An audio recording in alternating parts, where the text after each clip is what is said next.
கிறிஸ்துவுக்குள் எனக்கு அன்பானவர்களே, ஆண்டவரும் அருமை இரட்சகருமான இயேசு கிறிஸ்துவின் திருநாமத்தினாலே ரேமா ஊழியங்களின் மூலமாக இந்த புதிய மாதத்தில் உங்களை சந்திப்பதில் நான் மிகுந்த மகிழ்ச்சி அடைகிறேன். கடந்த 8 மாதங்களும் கடந்து வர தேவன் நமக்கு பலத்தையும் சுகத்தையும் ஆரோக்கியத்தையும் கர்த்தர் நமக்கு கொடுத்திருக்கிறார். நிச்சயமாய் வருகிற இந்த புதிய மாதம் உங்களுக்கு மாத்திரமல்ல, உங்கள் குடும்பத்திற்கும் ஆசீர்வாதமாக இருக்கும் என்று நான் கர்த்தருக்குள் நம்புகிறேன். கர்த்தர் உங்களை ஆசீர்வதிப்பாராக. இந்த மாதத்தில் தேவன் நமக்காக கொடுத்திருக்கிற ஒரு வசனத்தை உங்கள் மத்தியில் நான் எடுத்து வைக்க வேண்டும் என்று விரும்புகிறேன்.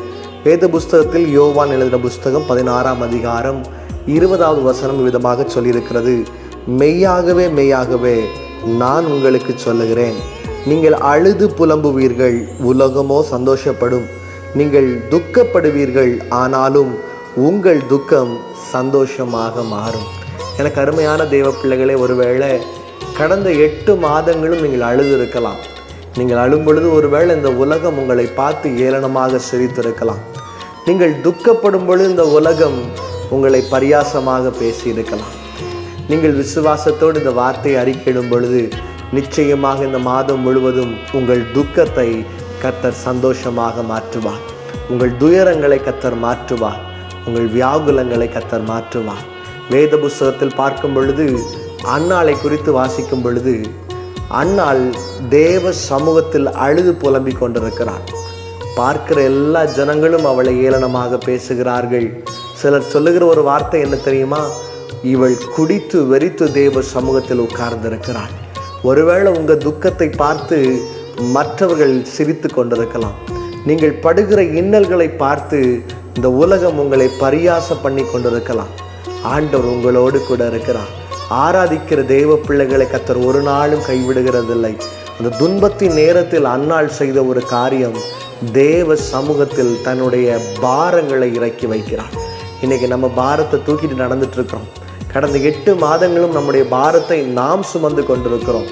ஆனால் தேவன் சொல்லுகிறார், நீ சுமக்க தேவையில்லை, உன் பாரங்களை நான் சுமக்க தயாராக இருக்கிறேன்.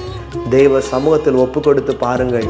அன்னாள் ஒப்பு கொடுக்கிறாள். ஆண்டவரே, என் கண்ணீரை மாற்றும் ராஜா, என் துக்கத்தை மாற்றும். இந்த உலகம் என்னை துன்புறுத்துகிறதே, இந்த உலகத்தில் பார்க்கிற ஜனங்களெல்லாம் என்னை ஏளனமாய் பார்க்கிறார்களே, எனக்கு ஒரு ஆசீர்வாதத்தை கொடுக்க மாட்டீரா என்று கண்ணீரோடு அவள் கேட்கிறாள். தேவன் கண்ணீரை துடைக்கிறார். வசனம் சொல்லியிருக்கிறது போல உங்கள் துக்கம் சந்தோஷமாக மாறும். நிச்சயமாக தேவனை விசுவாசிக்கிற பிள்ளைகளுடைய வாழ்க்கையில் ஆண்டவர் இந்த மாதம் ஒரு சிறப்பான ஒரு ஆசீர்வாதத்தை கொடுக்கிறார். துக்கங்களை சந்தோஷமாக மாற்றுகிற தேவனாக இருக்கிறார். யோபுடைய வாழ்க்கையை நாம் பார்க்கும் பொழுது துக்கங்கள் வந்தது, துயரங்கள் வந்தது. இந்த உலகம் மாத்திரமல்ல, தன்னுடைய குடும்பம் கூட, தன்னுடைய சொந்த மனைவி தன்னை குறித்து ஒரு வார்த்தையை சொல்லுகிறாள்.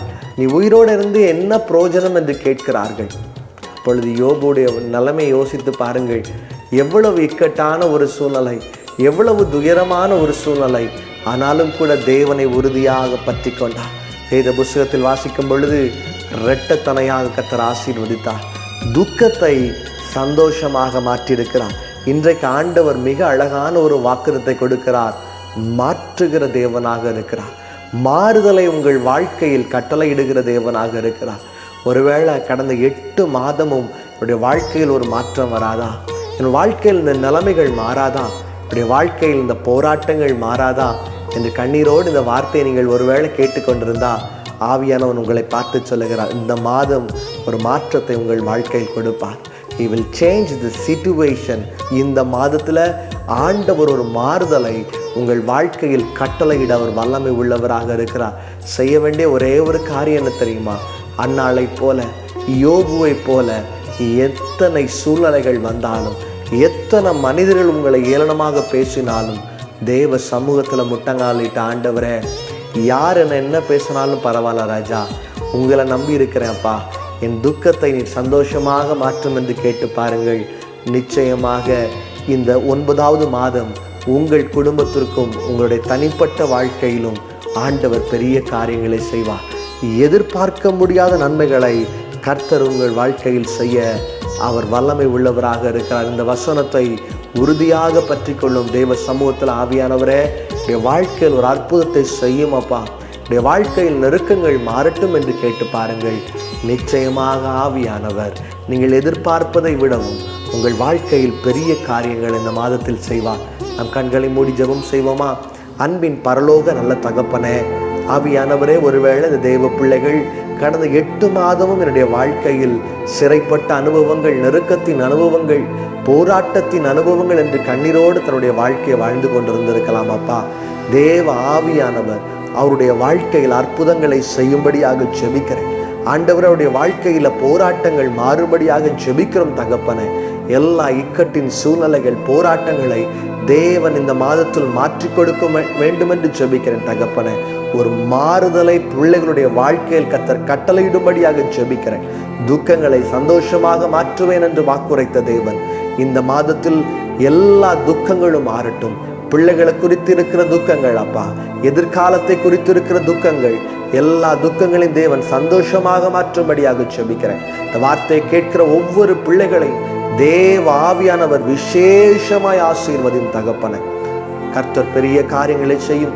போக்கிலும் மரத்திலும் தேவனுடைய கிருபை இருக்கட்டும்.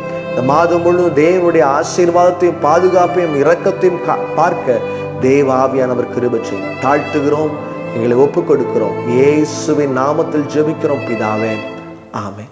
எனக்கு அருமையான தெய்வ பிள்ளைகளே, இந்த வாக்கு தத்தத்தை உங்கள் இருதயத்தில் ஆழமாய் பதித்துக் கொள்ளுங்கள். ஒவ்வொரு நாளும் தேவ சமூகத்தில் கேளுங்கள், ஆண்டவரே, துக்கங்கள் சந்தோஷமாக மாறட்டும். நிச்சயமாய் வாக்கு தத்தம் செய்த தேவன் வாக்கு மாறாதவராக இருக்கிறார். கர்த்தர் உங்களை ஆசீர்வதிப்பாராக. God bless you.